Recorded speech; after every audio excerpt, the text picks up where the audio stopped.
Two of my favorite things, Batman and the Beatles. And both would come together, well, sort of, in the June issue of Batman number 222. Too bad it wasn't issue Number 9.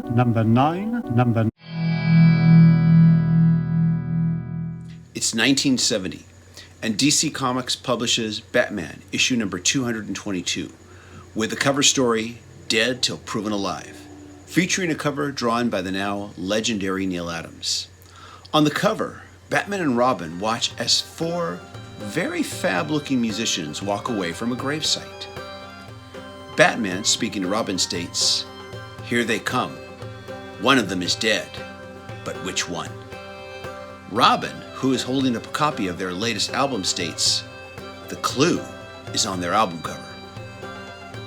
Take a closer look at that cover Robin is holding. Does it remind you of a very famous album back cover by a very famous group? Of course, it's not really the Beatles making an appearance in the June 1970 issue of Batman. Instead, it's a fictional group called the Oliver Twists. A fictional group, yes, but also a very thinly veiled version of the Beatles.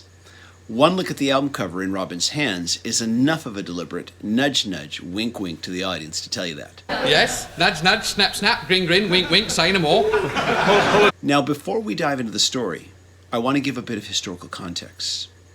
5 issues prior to issue number 222, the creative forces at DC Comics working on the Batman series instituted a major change in the book's continuity.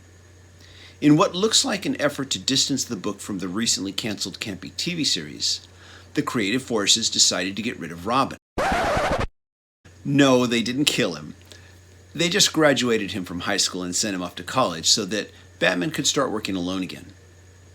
Now, in that same issue, Bruce Wayne decided that it was time for a change for himself and Alfred as well.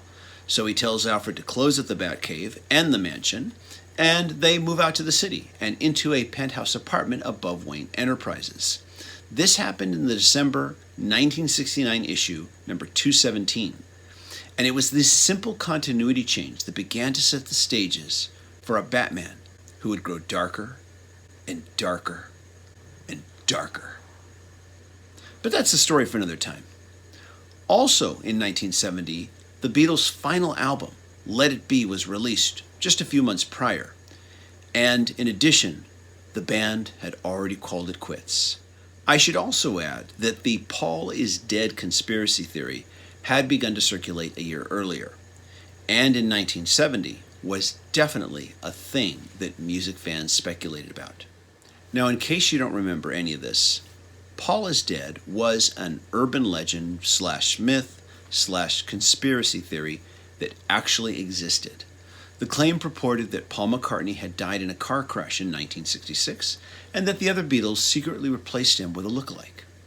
According to its theorists, clues alluding to McCartney's death could be found in Beatles' lyrics and album art. This included the back cover to Sgt. Pepper, wherein Paul has his back turned.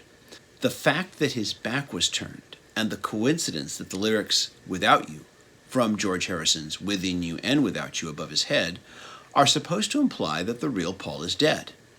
And that sets the stage for Dead Till Proven Alive, written by Frank Robbins with art by Irv Norvik and Dick Giordano.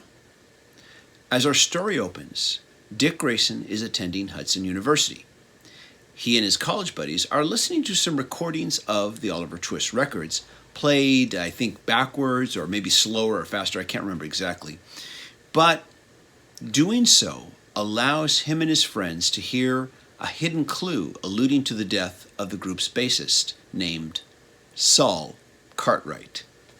Yes, you heard me right. Saul Cartwright. Now, Dick Grayson is very intrigued by this mystery, and he decides to call Bruce about it.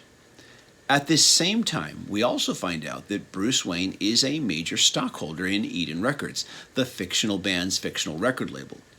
Bruce Wayne comments that the publicity from this conspiracy theory has been a boom for business, but that as Batman, he doesn't want the name Bruce Wayne to be party to a hoax.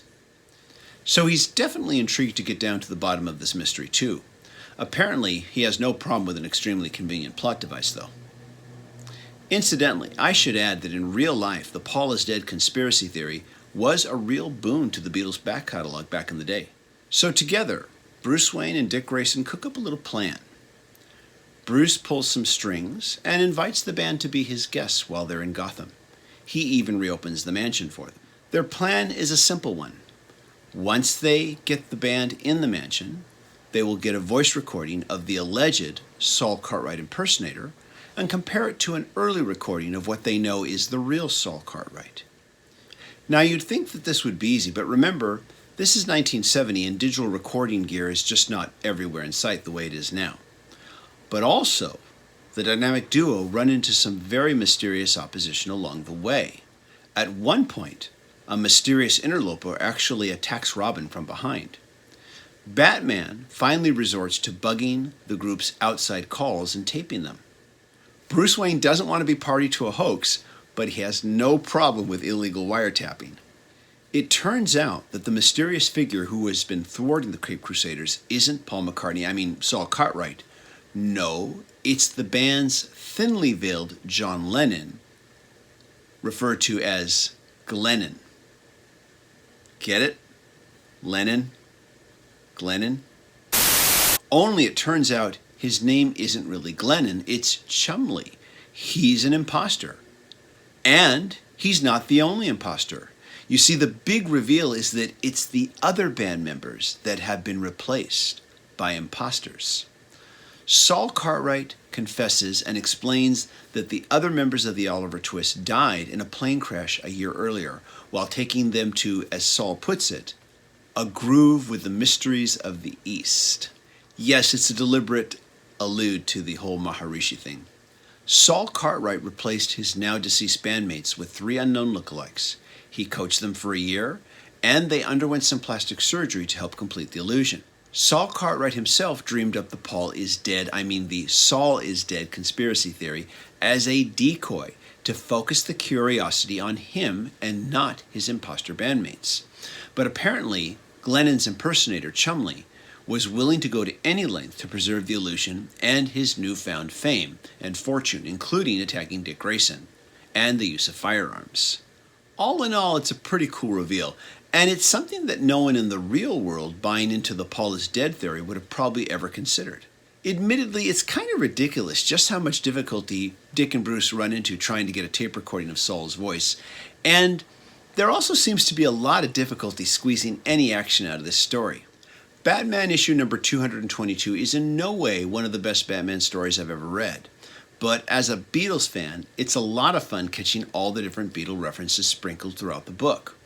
And also, you can tell that the book's writer is having just an awful lot of fun playing with this conspiracy theory that was a hot topic at the time.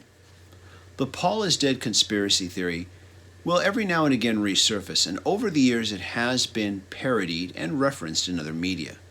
However, I think that it was in Batman issue number 222 that we find the first example of anyone parodying / recontextualizing it for another form of popular culture.